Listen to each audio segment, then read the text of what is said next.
Hi guys, welcome back to my channel. So in this video I'm going to be teaching you how to make seafood okra my own style. If you enjoyed this video, first things first, you boil your snails. You can get more snails. I'm just making a very small quantity of soup, that I just got small snails and to manage in this video. Then the next thing you're going to add is your stockfish. If you want, stockfish is very important for this soup because stockfish has its own flavor and it adds to the soup. I like to boil my pepper with my seafood or meat or anything. I also love to blend my onions because I don't really like seeing my onions. So if you like seeing your onions, you can slice it, then put your water and allow it to boil. Next up, after it has been boiling for a while, you have to fry your pepper. So I just put little oil in my pan and added my still grinded onions and pepper.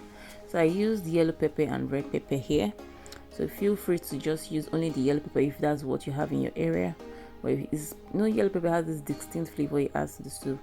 Then I also like adding my Maggi crayfish. It's one of my favorite seasonings to use when I'm making soups or anything local, any local delicacy. I like using Maggi crayfish. If you also have Maggi Niger pot, it's also fine. After frying for like 5 minutes, next thing you add is your panla fish. Panla fish is also optional, but panla has this wonderful flavor it adds to soup. It's for seafood okra, it's for the big people, it's for the exotic people. But I like panla, so I decided to add panla. Feel free to skip it if you want. Now the next seafood to add is my crabs. Crabs can be looking very weird and scary sometimes. It can be giving me "Why are you eating Sebastian" vibes from Little Mermaid.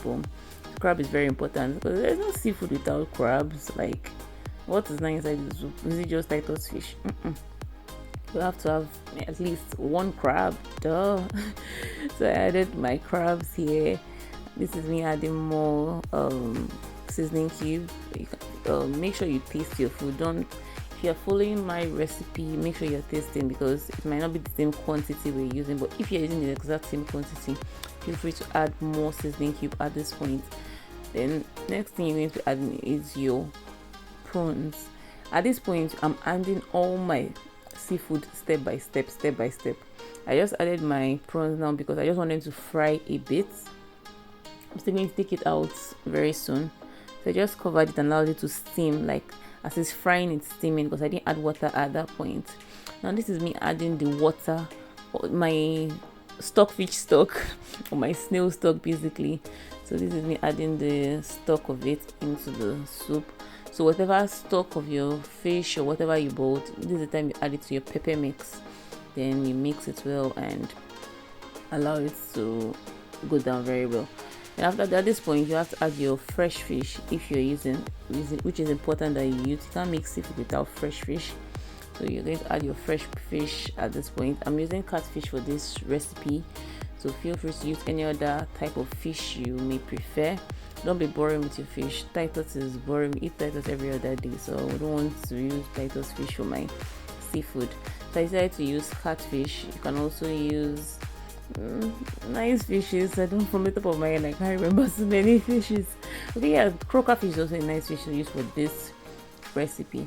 So you just add your crayfish, your catfish, top it up with some crayfish. At least 1 tablespoon of crayfish would be nice and okay for this quantity.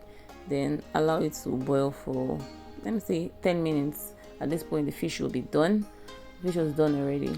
So I decided to take out my fish at this point because it was already done and I needed space so that I can put my okra in the soup. So I took out my fish that was obstructing I'm taking out my obstacles at this point. So I said, let me look for my 3 tiny prawns that I put. I don't want that my prawns to scatter because it was my first time using prawns to make soup and I really wanted to get the taste of the prawn. I didn't want it to scatter in it and I'll be wondering where are the prawns. And besides, they're quite expensive.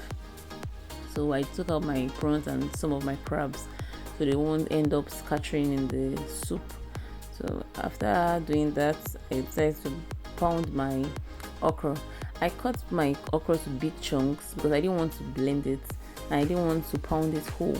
So you just pound your okra like this and like so, and you put it in your soup. I don't really like the blended one, but if you prefer the blended, if you're used to blending or grating it, but I think to me I feel this is easier because it's easier to wash a mortar than washing that grater. And it always hurts my hand when I start scraping with that grater. So I prefer this way. I prefer pounding mine. So I just put the first batch that I pounded and shake for a while. Added more crayfish. Feel free to skip this part if you taste your food and it's fine. At this point the soup is ready, so feel free to taste it. If it's okay and salt content is okay, no need to add more crayfish. So now at this point I'm adding my other batch of okra that I sliced. These are the finely sliced ones. If you don't like seeing your okra in big chunks, feel free to pound everything or blend everything. So I added a little more salt to taste. Make sure you taste your food, I must say again. Because I like pepper, I added dry pepper, and I like the taste of this black pepper in my soups. It's always giving a different vibe. So after this I decided to add my Uziza leaf. Uziza leaf because I didn't want to be boring and use the regular ugu leaf or any other type of leaf. I wanted to use this Uziza leaf because Uziza has a very nice scent. It adds to your dishes, be it stew, soup, or pepper soup. Uziza has a very nice scent it gives to your soup. Then I decided to put those fishes I took out. Then this is the time you have to put it back in. So after putting your fish back, basically your soup is ready because the fish was done before. So that's all. So I hope you've learned this recipe and hope you're going to find it easy. Feel free to like, share, and subscribe. Bye.